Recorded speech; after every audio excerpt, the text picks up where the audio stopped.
Claudia Thompson. And I'm Judy Cassidy. We're with the AMVETS Post 2006 Auxiliary, Leesburg, Florida. And we are proud to sponsor this episode of Central Florida Salute.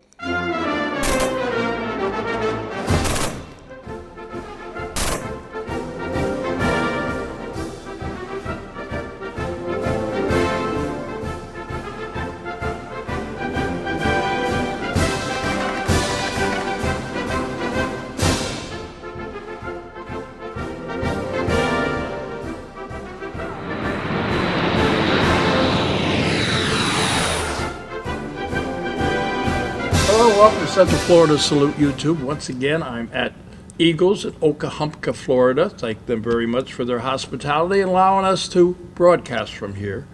My guest today is a gentleman I've known for quite a while, Mike Lukasik, who served in the United States Air Force and is a member of Pembrooke. That's correct. The retirement. So, Mike, tell us a little bit about yourself. Where were you born and why the Air Force, and how did you get in there? Well, I was born and raised in Milwaukee, Wisconsin. I graduated from a Catholic high school in 1965, and contrary to popular opinion, there were more than two ways to join the military. You had your standard volunteers that joined the military. You also had the draft. In Milwaukee, we had a very unique situation. We had a traffic judge that would give you an alternative. You were one of those, huh? Yes, I was. And I guess I was just 17 years old, and I had a heavy foot on the accelerator. Mm-hmm. So at age 17, the judge told my father that I was incorrigible. I should not be allowed to drive the streets of Milwaukee, nor, on second thought, should I be allowed to walk the streets of Milwaukee.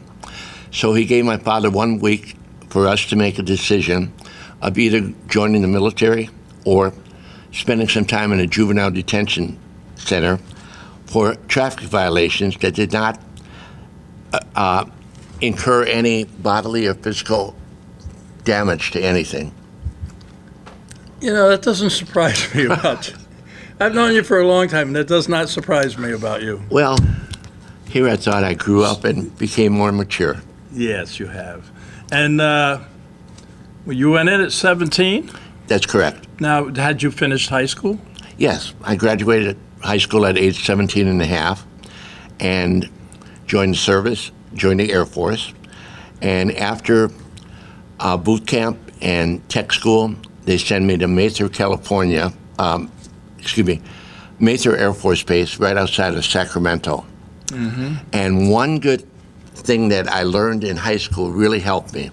I was an air policeman, but when I arrived in California, they were looking for somebody that could type.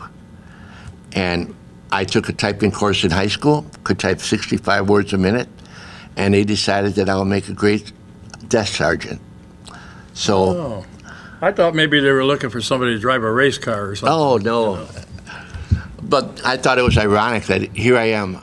The premise for me joining the Air Force was because of speeding, and then they put me in the Air Police. Yeah. So I thought that was kind of an irony at the time. Yeah, that sounds about right, yeah. But moving along, my first roommate in California just returned from a tour of duty in Vietnam, and he was a canine. A soldier, yeah. Yes. And he intrigued me with his stories about the women in Vietnam. And being just turning 18 years old, This is a family show. yes, absolutely. But with my hormones growing, I thought that would be the place to be, Vietnam. So I put in a volunteer statement. Every week I would check with personnel. And finally one day we received 163 orders. 160 went to Vietnam. They sent me to a German Air Force base right outside of Munich, Germany. When I went back to personnel and inquired about that, they told me that I was too willing. And, you know, naturally in the service, you put down your wish list of where you want to go, and they look at the opposite. Yeah. Yes. Yeah. I had two choices, though. Monarch, North Dakota, or Thule, Greenland. Oh, my gosh. Those were after tech school. And I volunteered for the West Coast, and my good friend who was going to get married from Rhode Island volunteered for the East Coast. They sent me to the East Coast and him to Texas. Uh-huh. That's how that military works sometimes. Absolutely. Yeah. But in retrospect, I had a great tour of almost 3 years in Germany. Wow, your whole time you were there? Yes. Well, I spent 1 year in California and then the rest in Germany. Mm-hmm. So I thought about reenlistment, but when you're still 21 years old or just turning 21, the whole world is out in front of you, and you don't know what the possibilities are. I agree with you. I did 4 years, as you know, and when I thought about reenlisting, but in my category, I was a mechanic, and I was with all the support equipment for the B-52 and the KC-135s and what have you, and they just kept sending me overseas and working me 6 days a week when I was over there and 6 days a week when I was in the States. So I just said, you know what, I'm not getting any paid overtime here, And so you were with SAC? Yeah, I was with SAC. Yeah. You were Air Police, but you were assigned to what kind of a base? Air Training Command in California, and we did have a SAC section. And after I made Base Airman of the Month, I'll never forget, I had a major from SAC approach me, and he said, how would you like to carry a Pearl Handle 45 and join SAC? And I can guarantee you that your next assignment will be off at Air Force Base. And I thanked him very profusely, but... What does he mean by off the Air Force Base? Isn't that the name of Nebraska? Their SAC base, SAC headquarters? Isn't it off at you being in the office. Base? No, they wanted me to go to SAC headquarters in Nebraska. Yeah. And count the rivets on a B-52, and I had no intention of doing that.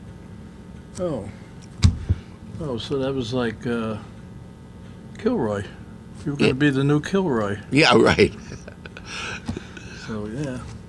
So you turned that down and you did your 4. You thought about, like me, I asked you if you thought about re-enlisting. You said, yeah, I thought about it, laughed about it, forgot about it. Correct.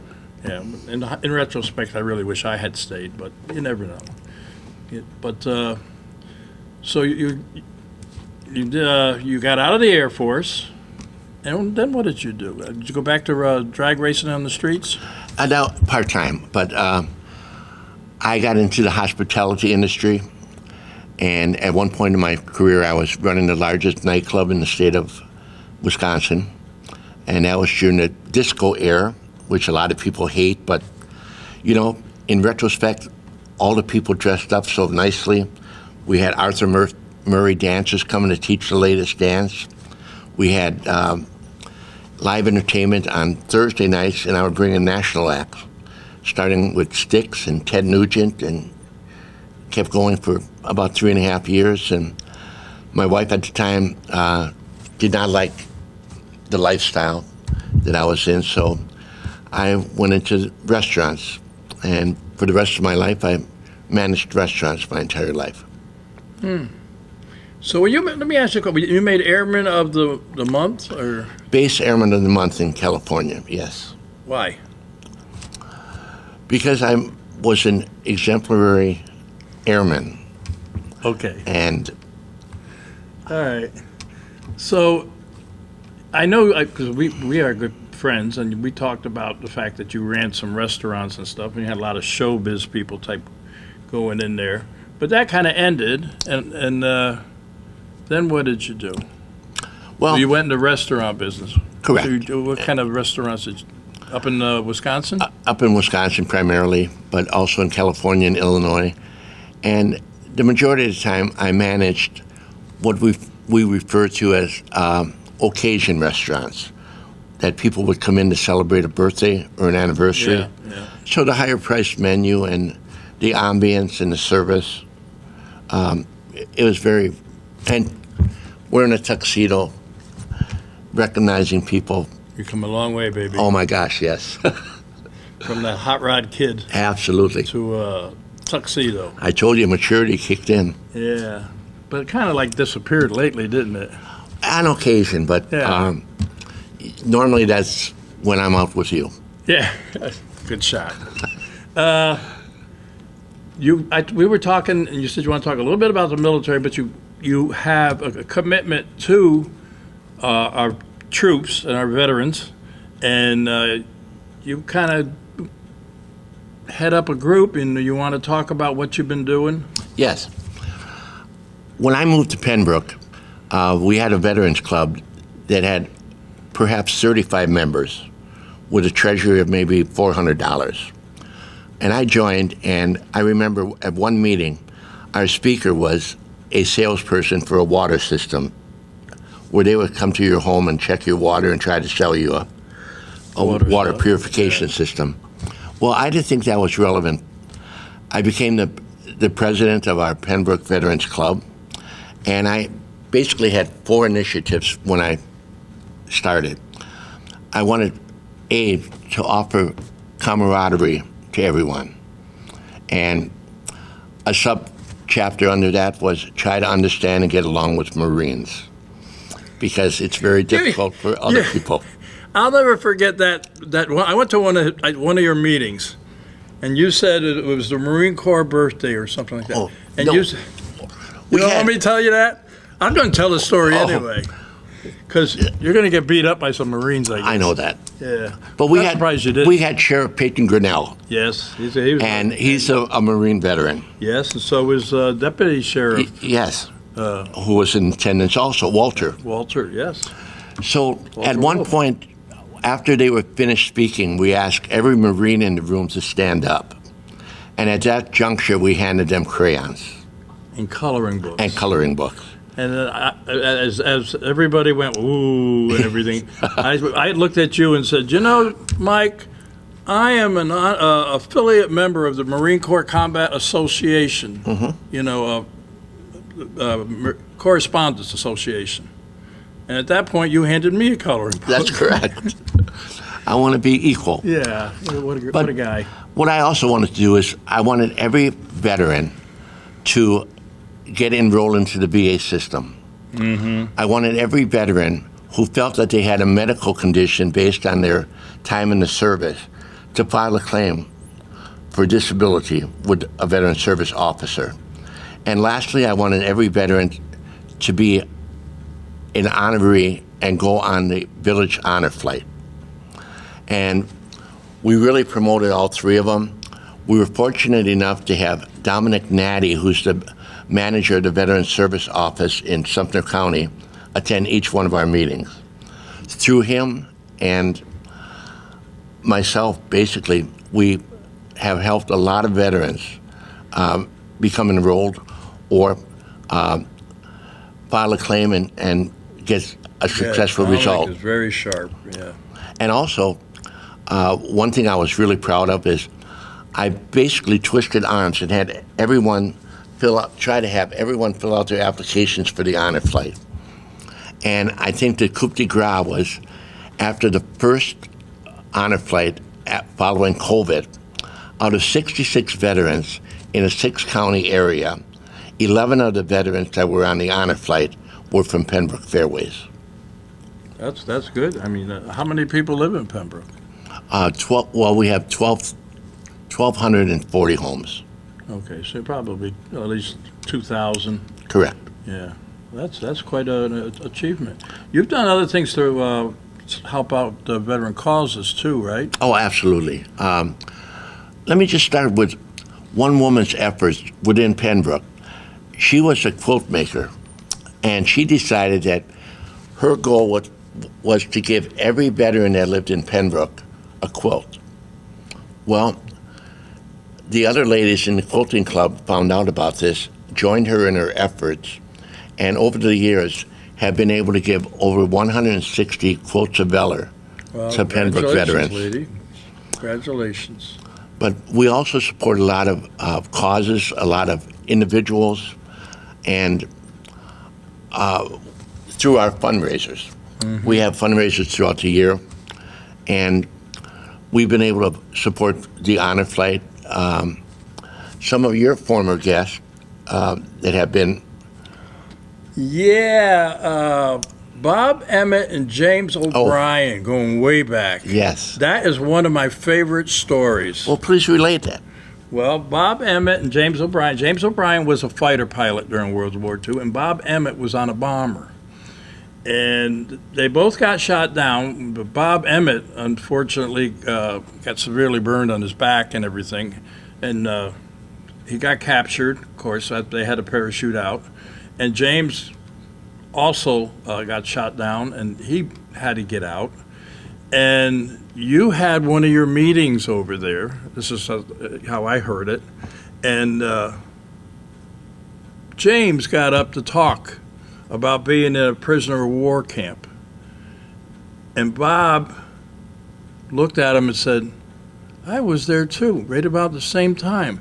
And the irony of the whole thing is they never knew each other. They lived 4 houses apart. And when they got out of the service, one was on the West Coast and one was on the East Coast.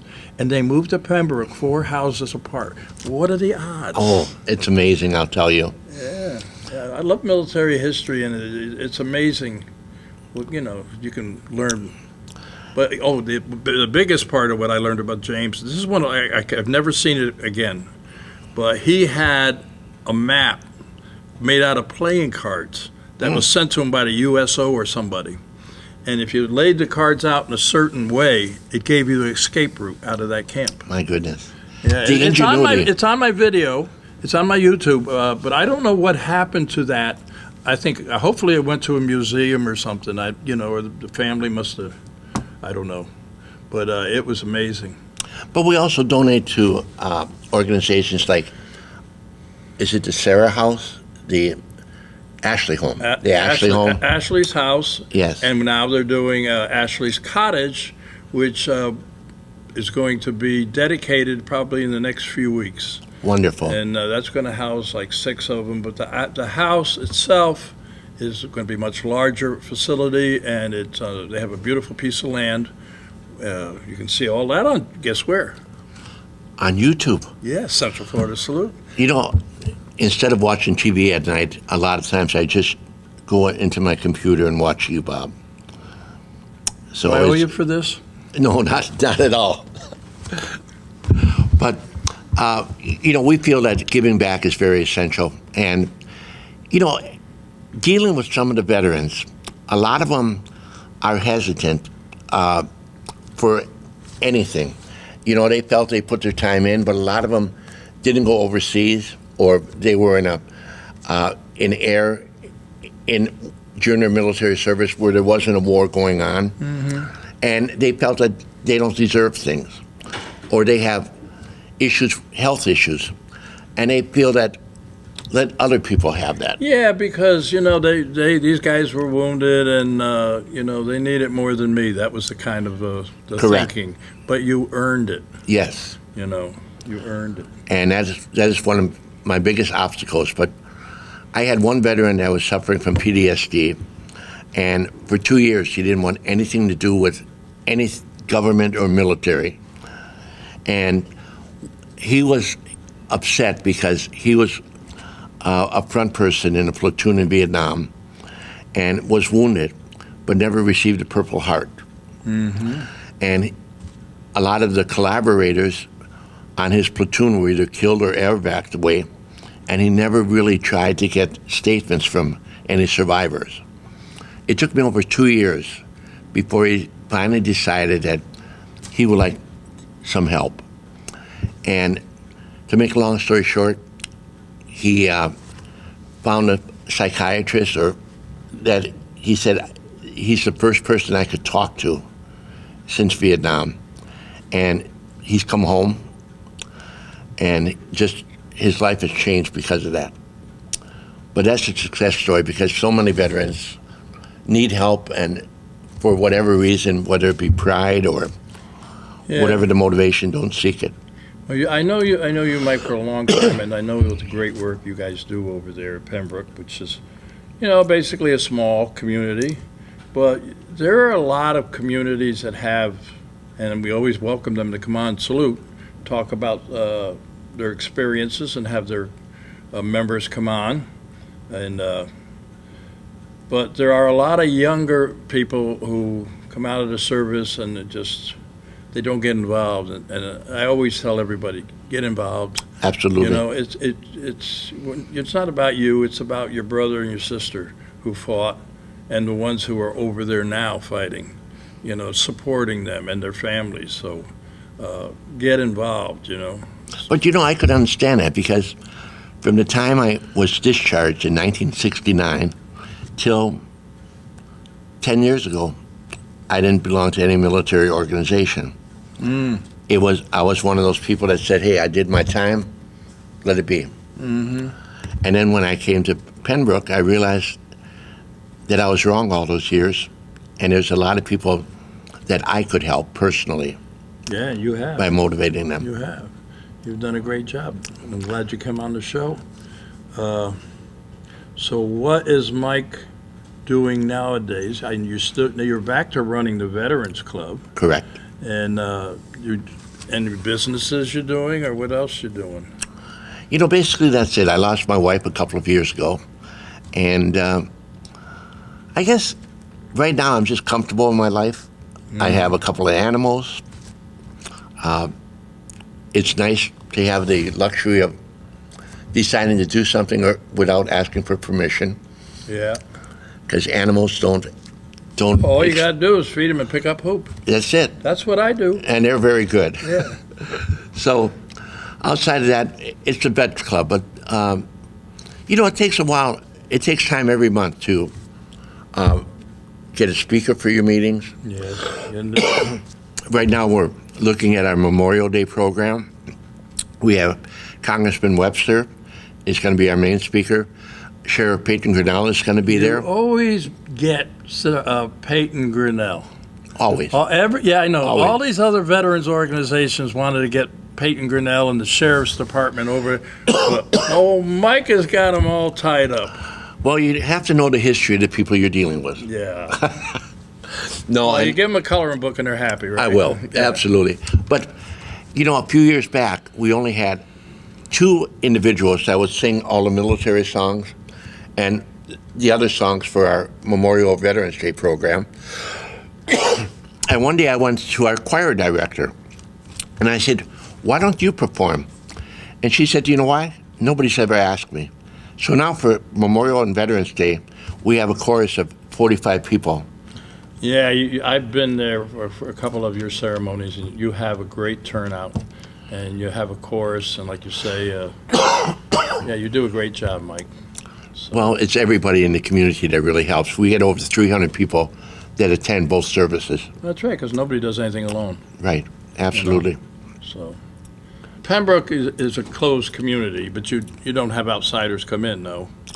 Yes, but if anybody wants to join our Veterans Club, even if they're not residents of Pembroke, we do allow them to come, because we have a very proactive club. And I know there's a lot of communities that really don't have one. Mm-hmm. And like I said, one of the main keys for our club was to have a veteran service officer attend every meeting. Yeah. And he's available to... That's where I give you a lot of credit. You always manage to get the veteran service officer. You always manage to get the sheriff. I'm here trying to get the sheriff's honor guard, but they're always at Pembroke with you. That's correct. But, initially what I said is I'm a very good friend of Bob Peters. And they said, okay. Oh, yeah, I'll bet. Yeah. But, do you have Pembroke have a web page or a veterans page or anything? We're working on a veterans page for Pembroke. Okay, so that anybody could look at it eventually. Correct. Okay. So but like I said, Pembroke, which is in Leesburg, right? Yes, it's located on State Highway 44, just east of Lake Deaton Plaza from the Village. Okay. Yeah. What are you up to lately? You got any upcoming fundraisers or? The thing next on our agenda is following our Memorial Day program, we're going to have a lunch. We're going to feature sweet and mild or hot Italian sausage with 3 sides and all the trimmings. Yeah, I know you guys do those. Corned beef is not one of them anymore. Well, we had a little problem with that, but that's a whole new story. Yeah. But that's the way that we obtain money for our group, and every month we give out donations to different organizations or individuals. So, for instance, you've done Ashley's house, right? Oh, yeah. And like I said, the Village Honor Flight, because Yeah. they're self-contained. It costs roughly $600 to send a veteran to Washington. Mm-hmm. And any contribution that they can receive is well appreciated. We've done shows with the. I've been on an honor flight. I know you have. Oh, yes. But I've been on them as an escort, and we did a show here with the ladies that went on their own. Oh, yes. Tri-County. Tri-County Women Veterans, Mm-hmm. and that was quite a show, and it's quite a trip, you know. And Well, not only that, Bob, but the people that go on the honor flight. I'll give you one example. I had a 88-year-old gentleman who recently lost his wife, and he went on the honor flight. And prior to going, he was maybe a little depressed, didn't have a lot of motivation. When he got back, he came to my house immediately, and he said, "You know what? Seeing the young people in Washington, the groups that greeted us," he said, "that gave me more hope of the new generation in the United States." yeah, And, you know, for a lot of people, it's a transforming event for them. I had a gentleman that was on my show, and really an amazing character, I guess. But his name, John Pierre Lamont Belafonte. I think that's how you say his name. German? No, he was French Canadian. But anyway, Anyway, he couldn't go on the honor flight, so he does the flightless honor flight. Oh, yes. And Absolutely. I called up Mr. Cato, Gary Cato. Yes. And he called up somebody else, and we got him on that. And I did a show with that too, and that is quite the trip too for those who can't do the honor flight. And that's because of the time it takes. The last honor flight last week, the total time was 26 hours from the time they arrived till the time they got back. So that's a long time, especially. Yeah, because you got to get up early in the morning. And, Absolutely. You know. But anyway, you know, they do a great job, and Oh, without a doubt. yeah, and And the volunteerism is wonderful. yeah. So, but I think it's time to say goodbye. Well, thank you, Robert. It's always a pleasure to And, see you. I'm going to get this on film because Mike wants to Absolutely. buy me a beer when this is over. But unfortunately, I'm no longer a member, so I can't buy a beer at the bar. Just give me the money, I'll buy it. Okay. Thanks for coming on, brother. My pleasure. Now, it's time to say goodbye. You know how we do this? Yes, we do. To all our veterans out there, active military and their families, we salute you for all you do. Till next time. Thank you.